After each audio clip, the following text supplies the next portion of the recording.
Hello and welcome to today's episode of How to Revise.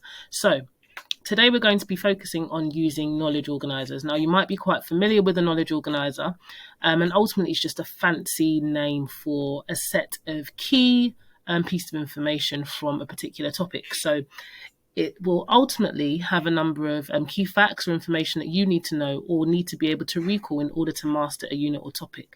Now, typically, it will fit onto an A4, A3 piece of paper. And the great thing about this is that it helps you visualize the layout of the page, which in turn should help you memorize the information more effectively. Now, on the board, you can see an example for English. So you have key vocabulary for the text, you have the different things that happen in the chapter, and then you have information on the key characters, as well as key themes and key contextual pieces of information. Now, there are a number of ways that you can use a knowledge organizer, and one way is by self-quizzing. So you can use your peers, parents, or siblings to help quiz you on a key topic or key aspects of the topic. For example, this one from biology.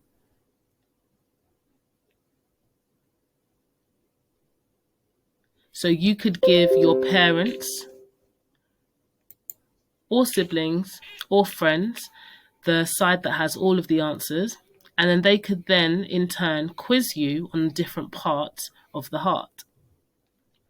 In addition to that, you can use a knowledge organizer as a way of actually recalling information and rewriting your knowledge from a particular topic.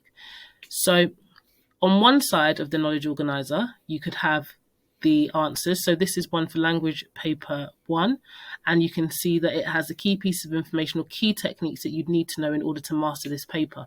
So we've got imagery and language. Then you've got different things you need to know about character, different terms that you'd need to be able to use and identify in a text, but also different terms that you'd need to be able to use in your own writing. And what you can do is then revise that, then use a blank one and write down as many things as you possibly know. You can then use the master copy, which could be on the back, or you could have that on another piece of paper as a way to quiz yourself. You can also use it as a recall activity. For example, if you are learning a number of key quotes for a particular text, you can separate it out again, leaving some blank space, and then eventually, as you are revising, fill it up with key information. And this is another example from English for A Christmas Carol, which is will come in really handy for our current year 11s and also year 10, as this is a key text for our literature exam. Another way to use a knowledge organizer is for a stop, jot, and check. So here's an example. You have the first box, and in the middle you have the topic that you want to revise.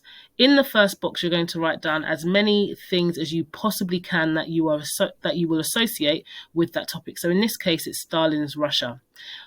Once you've done that, you then get your mark scheme or your indicative content, and you will write around it, as you can see here, the different things that you should have mentioned. Then you can do a comparison between the box in the middle to the box on the outside, and this is a really good way to check what you do know and then also assess the areas of your learning that you must go back and revise. If you want any further help or you have any further questions, please don't hesitate to email me at w.salah@stbonds.org for more tips on how to revise effectively.